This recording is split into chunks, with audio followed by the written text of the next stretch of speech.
Welcome back to On the Same Page. We are on Daf Yud Daled Amud Aleph of Maseches Kiddushin. That's 14a. And we are starting near the bottom of the page. We're going to go from 5 lines from the bottom. The middle of the line, it says, Ella Amar Kra.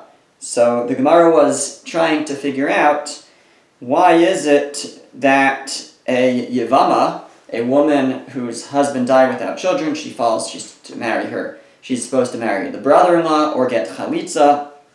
The Gemara tried to learn out using a kal v'chomer that not only should chalitza work to release her from her bond with her brother-in-law, but also a get. He should be able to give her a get, a divorce document, just like a regular woman who's married can be released from the marriage with a get. So to a Yevama, it should work for her as well, using a kal v'chomer. So the Gemara tried to disprove the kal v'chomer or bring proofs to counter it. The Gemara came out at this point and said, Ella Amar Kra. We actually read this at the end of the last year. Ella Amar Kra. So rather, we have a new reason, a new proof that a Yevama cannot go out using a get, because the verse says Na'al. It says the shoe. Now, what verse is this referring to? It's referring to the pasuk, the verse that says, V'nikra shemo b'Yisrael, that after the chalitza, the pasuk says, the verse says, and we should declare his name in Israel, meaning the Yavam, the man who chose not to marry her, who chose to do chalitza. It says we should declare his name in Israel, Beis chalutzanal, the house that had the shoe removed. So the Gemara says that word na'al at the end is extra. It could have just said he should be declared Beis chalutz, the house that removed, the house that was removed. The word na'al is extra, and it's coming to teach me that it's na'al in, says the Gemara, that he can reach this point. He can become a person who is choosing not to marry her through na'al, through the shoe, through the removal of his shoe, through chalitza. Midi achrina lo, but another way won't work, and therefore get will not work. Asks the Gemara, V'hai na'al lahaf yudasa? The word na'al is coming to teach me that.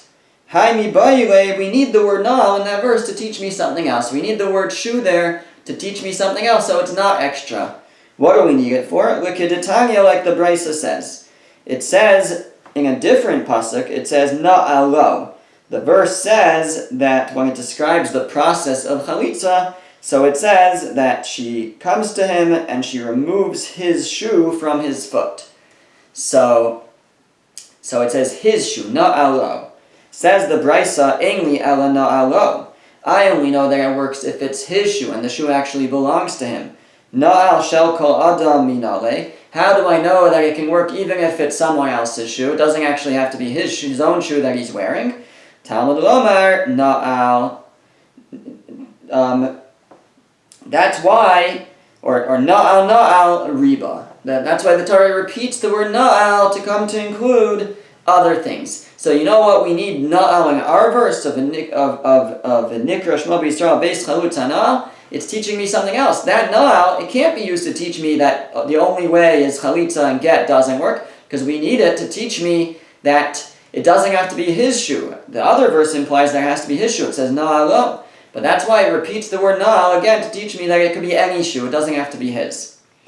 Says the Gemara, im kain, so if it could be any shoe, ma talmud lomar na'al lo, so then why does it say his shoe?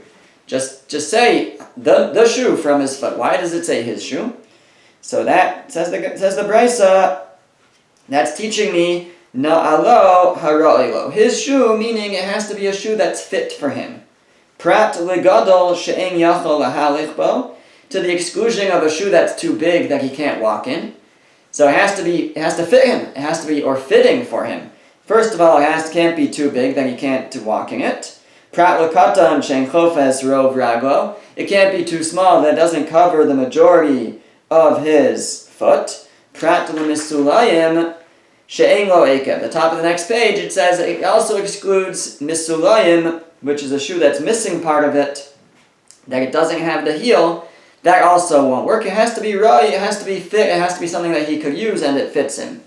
That's what the word na'alo is coming to teach me. But at the end of the day, we have this brisa that's telling us that the second time it says na'al, the one that we wanted to use to teach us that na'al in midi achrina lo, that the only way for this woman to be released from yibum is through chalitza, but get won't work. It says na'al, the shoe, but there's no other way to do it. We say, no, that can't teach me that. That word shoe is teaching me that he could use any shoe as long as it fits him. So the Gemara says, in Cain, no, if it was only teaching me that, nichtov na'al. It could have just said na'al. My hana'al. Why does it say the shoe, the extra hey, the extra the? Shmas mina tarti. That comes to teach me now two things. So it could have just said beis chalutz na'al, I guess. Or it could have been a different pasuk. It could have brought a pasuk that just said the word na'al, and that would have taught me that it could be any shoe. It doesn't have to be his own shoe.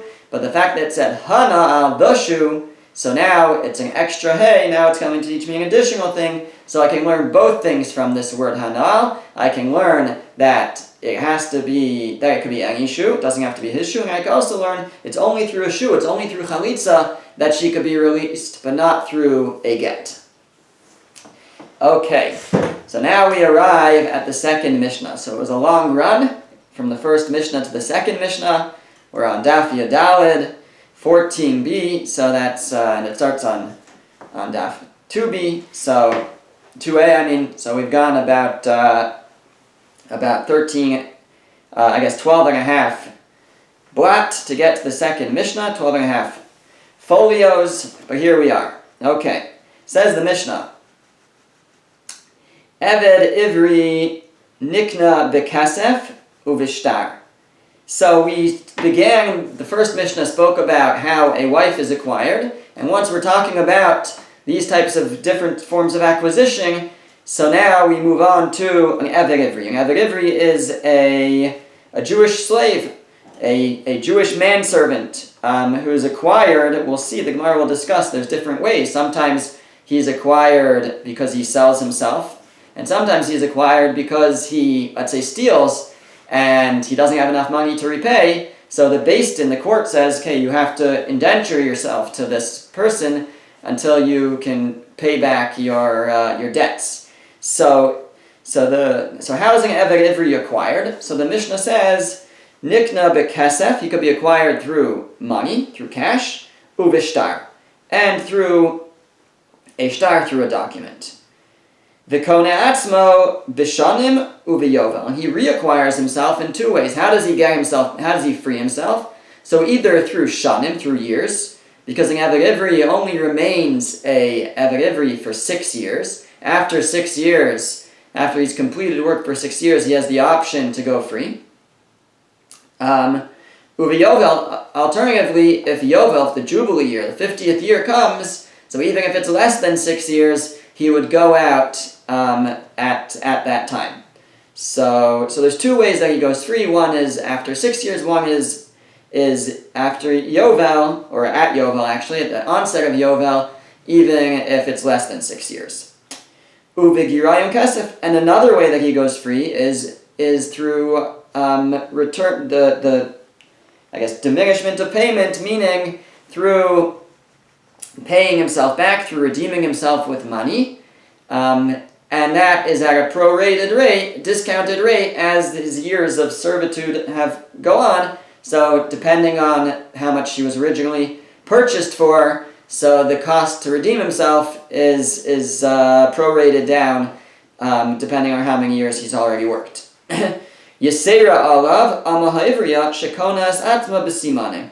Amaha'ivriya, a female maidservant, Jewish maidservant, so she has an additional way that she can go free, and that is through simanin, through signs of puberty. That once she reaches the status of naira, of a girl, of a 12-year-old, so then she goes free automatically. So she doesn't need to necessarily wait 6 years or wait till Yovel or to redeem herself. She has an additional way. All those, I think, work for her, but she has an additional way to go out, which is through simanin, through reaching puberty.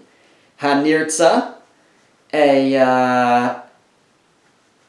a nirtza, someone who was a slave for 6 years and then decided that he didn't want to go free. So the Torah describes a process where the master will put him against the doorpost and put a hole in his ear, and that's called a nirtza, and he is acquired through ritzia, through that process of putting the hole in his ear. So in other words, it's almost like a second acquisition. He was originally a slave for 6 years. Now he goes free. But if he wants to stay on, he could. The master just has to put the hole in his ear. And by doing that, that acquires him to stay on until the Yovel. V'kones atzmo b'Yovel u'misasado. Now, how does he reacquire himself after that if he decided to stay on? So there's two ways. Either Yovel, when the Jubilee year comes. Alternatively, if his master dies, he also goes free. He's not becoming inheritance to the Yarshim, to the heirs, as opposed to someone who's within their 6 years would actually remain on to serve the children, the heirs, until he's reached the 6 years. But someone who's a nirtza, once the master dies, he goes free at that point. So either with Yovel or with Misa Sa'adam, with the death of the master. So now the Gemara wants to know, how do we know all this? What's the source for these various halachos? So Eved Ivri Nikna Bekesef Minalar. How do we know that an Eved Ivri, a Jewish servant, a Jewish slave, can be acquired with kesef, with money? So says the Gemara, because Amar Kra, because the pasuk says Mikesef Miknaso. The pasuk says in Vayikra Chaf Hey, it says when he wants to, if he's going to be redeemed, so he, based on how many years are remaining, Yashiv Gulaso Mikesef Miknaso. He returns the amount to be redeemed from the money which he was acquired with. So we see that he can be acquired with money. So that's talking about an Eved Ivri. We see he's acquired with money. Melamed, this teaches Shenikna Bekesef, that he can be acquired with money. Says the Gemara, Ashkechan Eved Ivri Hanimkar Obed Kochavim. Now, you have to look at what the context of that pasuk is. That pasuk, that verse, was talking about an Eved Ivri, a Jewish slave who was actually sold himself to a Gentile. That's where we say he could be redeemed for the money that he was purchased with. So we find, that would be a proof that a Gentile can acquire a Jewish slave for kesef, using money. But says the Gemara, that makes sense because the only way that a Gentile can actually acquire something in halacha is with kesef. He doesn't have kinyan meshicha. We have something called kinyan meshicha, where we can acquire something by pulling it and making a kinyan on it. But pulling it, not lifting it. Lifting is another kinyan. But we have something called meshicha. But a Gentile doesn't have that kinyan according to the opinion the Gemara is quoting. Doesn't have that kinyan according to the opinion that the Gemara is going in right now, which may actually not be the opinion that we rule like. This is seemingly in the opinion of Reish Lakish, the way Rashi's learning, but we're within the opinion that the Gemara is working right now. A Gentile's only kinyan, the only way that he acquires something is by giving money, but he does not acquire something with meshicha, with pulling. And actually, within this opinion, for a Jew, it's the opposite. A Jew, again, we don't paskin this way, but a Jew can only acquire something according to this opinion through meshicha, through pulling it. But the actual transfer of money, that doesn't make a kinyan, that doesn't transfer the object according to this opinion. So says the Gemara, a Gentile whose whole type of kinyan is with money, so maybe that's where an Eved Ivri could be acquired, a Jewish slave could be acquired to him with money, because that's how he makes kinyanim, that's how he acquires things. But Nimkar li Yisrael Minalam, how do we know that a Jewish slave could be acquired to a Jew through money? How do we know that can work? So, again, within this opinion that I guess that generally a Jewish a Jew will not acquire things with money. So Amakra, So the pasuk says vehefta. So now we turn to a different pasuk. This pasuk is dealing with an amal ivriya, with a maidservant, with a woman, or girl. And over there, we actually had this thing in earlier Gemara. Over there, the pasuk says that if the man who purchased her isn't going to marry her, which he's supposed to, or his son is supposed to, that's the main reason for this arrangement, that she will now be provided for, she'll have a marriage. But if he doesn't, so then she gets redeemed instead.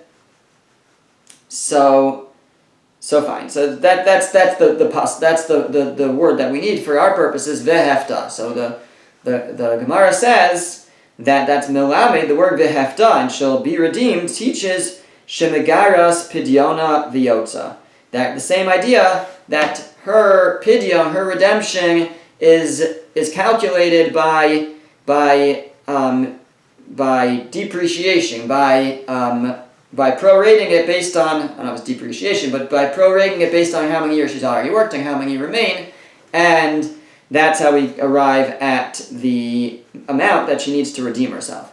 That's implied by the word vehefta, even though it's not explicit that that's how it works, but the word vehefta, the tense of it, the grammatical tense, implies that the master is somehow involved in her redemption. And the way that he's involved is that he has to decrease the price of her redemption. So we see at the end of the day that she goes free for a prorated amount, but she goes free with kesef, with money.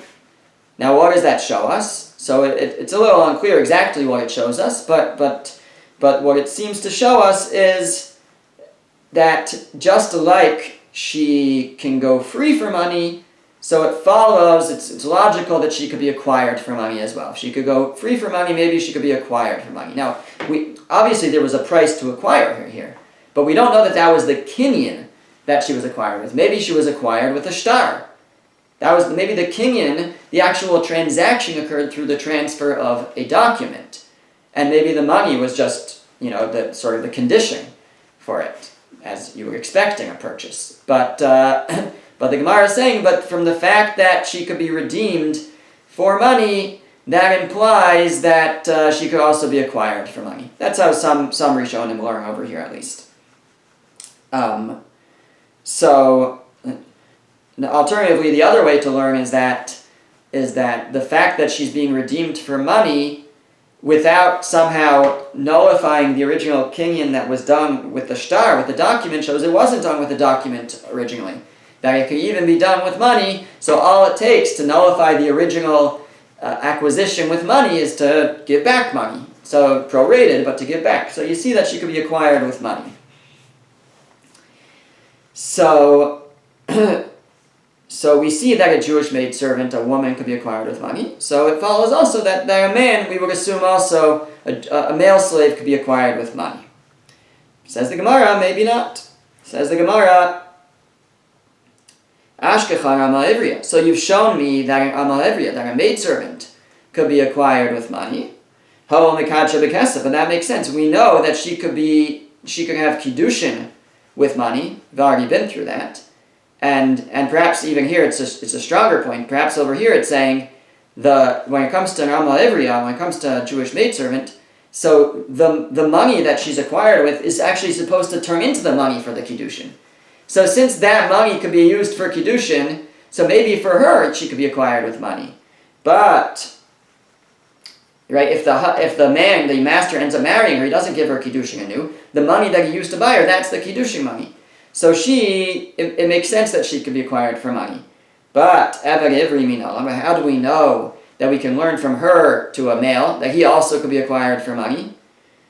So we need a new pasuk. So Amakra, the pasuk says, Ki yimacher lecha achicha ivri o ivriya. So this comes from Devarim Tesvav. So we're kind of all over the map. It talks about Jewish slaves in different places in the Torah, both male and female. So here the pasuk says that when your brother or sister is sold to you, va'avadcha sheish shanim, and they'll serve you for 6 years. So makish ivri le'ivriya. Now in the same verse it mentions Ivri, the male, and Ivriya, and the female.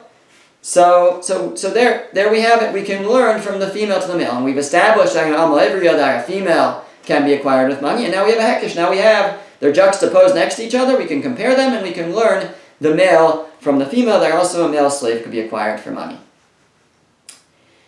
Ashkecha machruhu beistin. But look at the context of that verse. That verse is talking about a situation where the beistin, where the court sold him. That's the tense. It says ki macher, when he is sold to you, not where he sells himself to you. That's where he stole. He couldn't pay back or something. The beistin sold him to you, as he was indebted to you. So there, we might say that hoil v'nimkar bal karcho, since he's being sold against his will, it sort of takes less of a kinyan, of an acquisition to acquire him.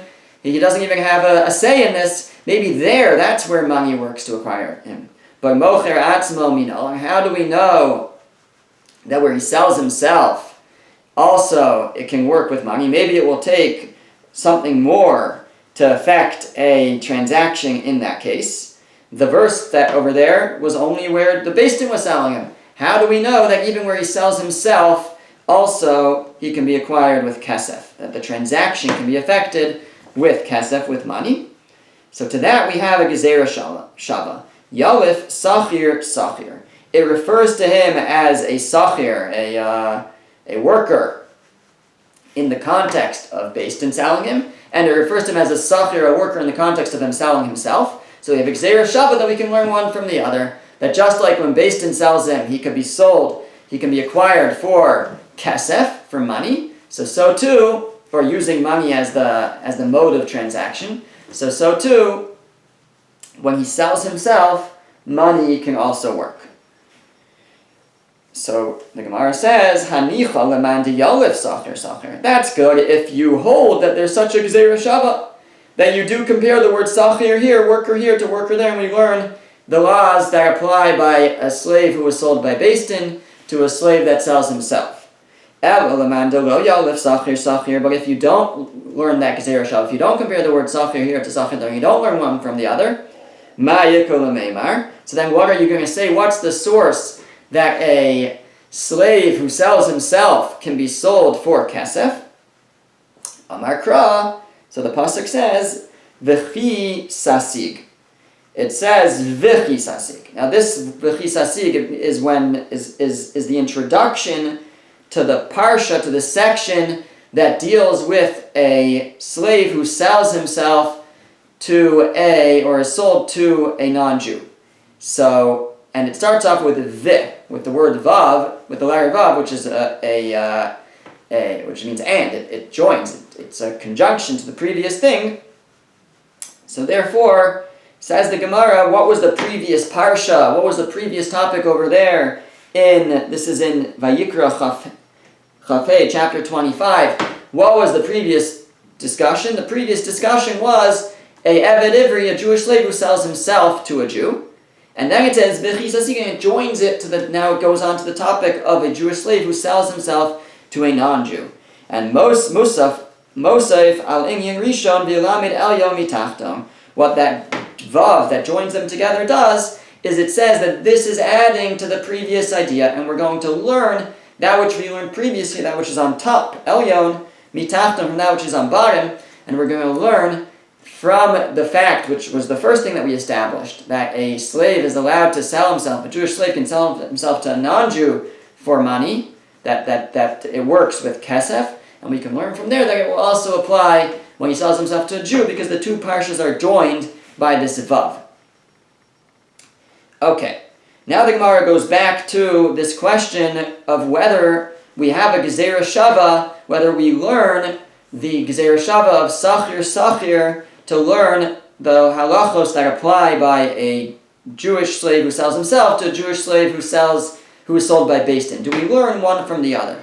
So the Gemara says, Uman Tana de lo yalef sachir. Who is this Tana that the Gemara referred to who doesn't learn the gezerah shava, doesn't compare the word sachir here to the word sachir there, and learn to compare a slave who sells himself to a slave who is sold by beistin?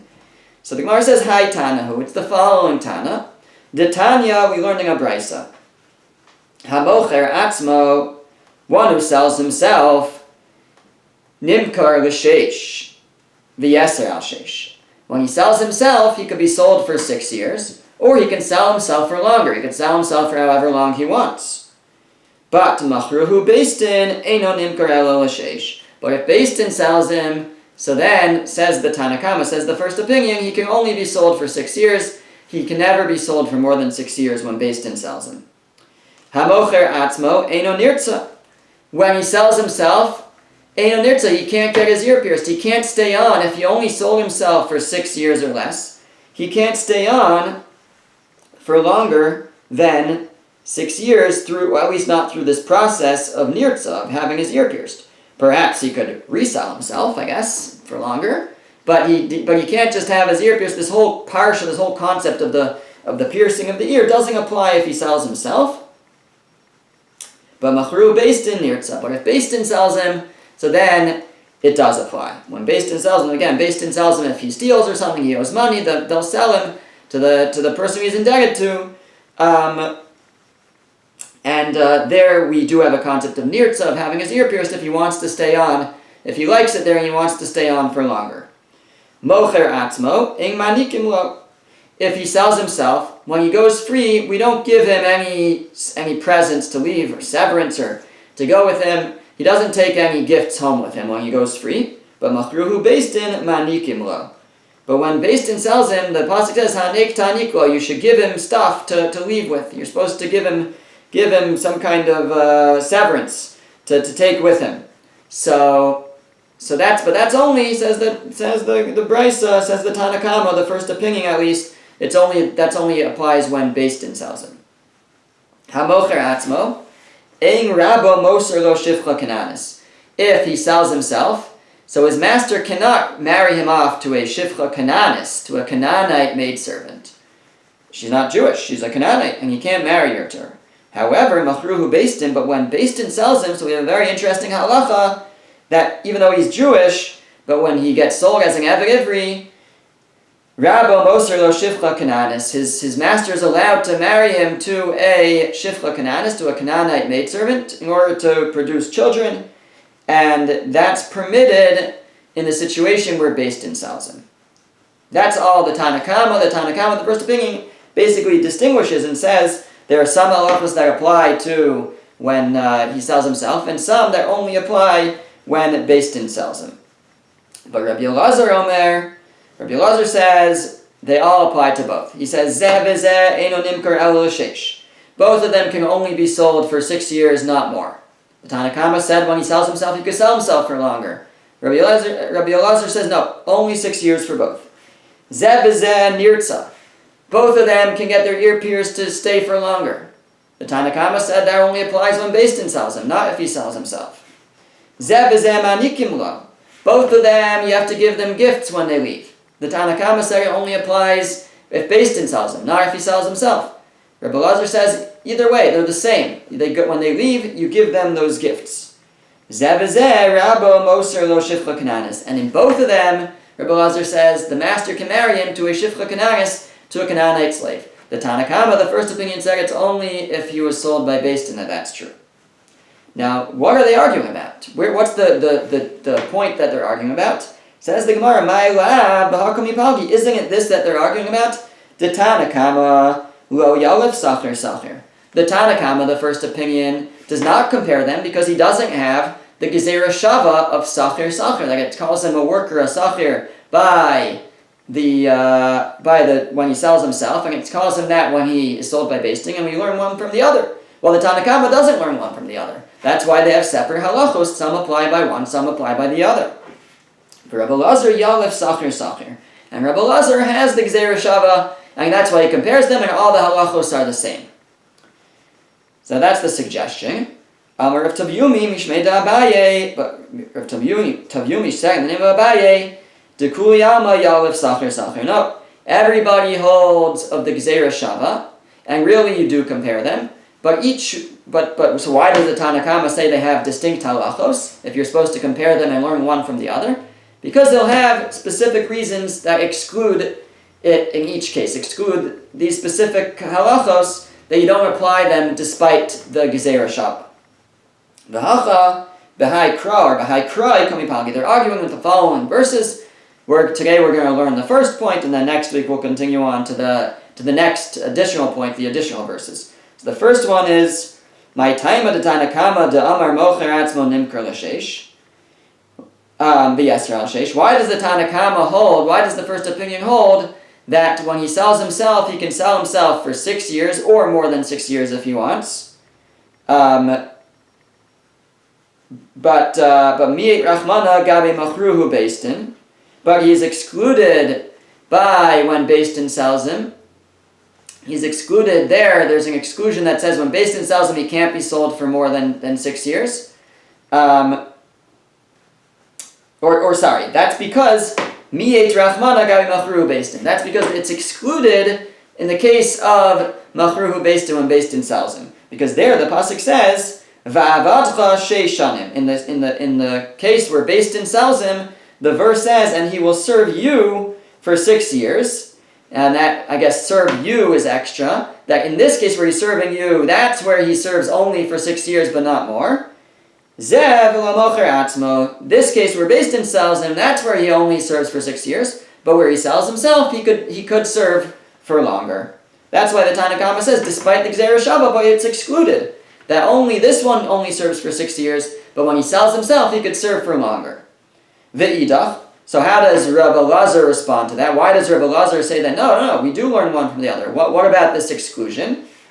So he'll say, Va'avadcha, and he'll serve you, L'cha v'lo li'yaresh. It's teaching you he'll serve you, but not the yaresh, not the heirs. Which Rashi tells us is actually referring to not all heirs. A son who would inherit, he would continue to serve, but he doesn't serve a daughter or a brother that inherits, and the Gemara will get into why that is later.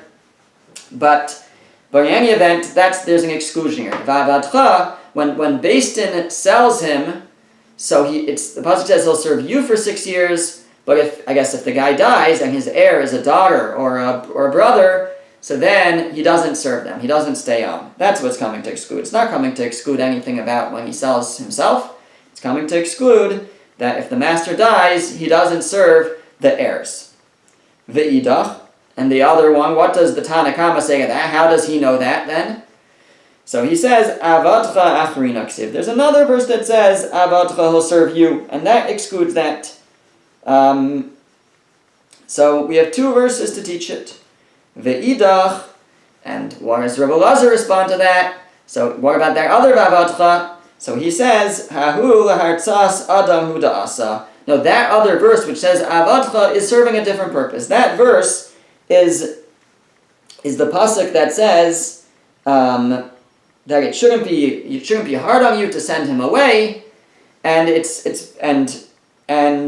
coming to basically appease him. It also, I think, talks about giving him the gifts. So it's saying, don't worry, it shouldn't be so bad in your eyes to send him away, because, he served you for 6 years, and Hashem will bless you, and you shouldn't worry. So, says Rebbe Elazar, that's the purpose of that pasuk. We need that pasuk for hartzah, for appeasement of the master. But it's not coming, it says, he served you, he served you for 6 years. Don't worry so much about it. Don't be so sad that you have to send him away. But that's what the avadcha there is doing. It's saying he served you, don't be sad about it, but it's not an extra word that we can use to learn other things. So therefore Rebbe Elazar says, one va'avadcha is coming for this appeasement, and the other va'avadcha, he'll serve you, is coming to say he'll serve you, but not the heirs. But there's no verse that says he'll serve you for 6 years, but not not in a situation where he sold himself. That we don't have a verse for according to Rebbe Elazar. That's why Rebbe Elazar says that the Gezerah Shava, the comparison to compare the one who is sold by beistin to the one who sells himself, will teach me that in both situations he can only serve for 6 years. But the Tanakama, the first opinion, disagrees, and he understands that one of those va'avadchas is extra and can be used to teach me va'avadcha sheishanim. He'll serve you for 6 years in the situation where beistin sold him. That's where he only serves for 6 years. But in a situation where he sells himself, he can serve for longer than 6 years. Next time we'll go on and we'll see why they argue in the other situations mentioned in the Brisa.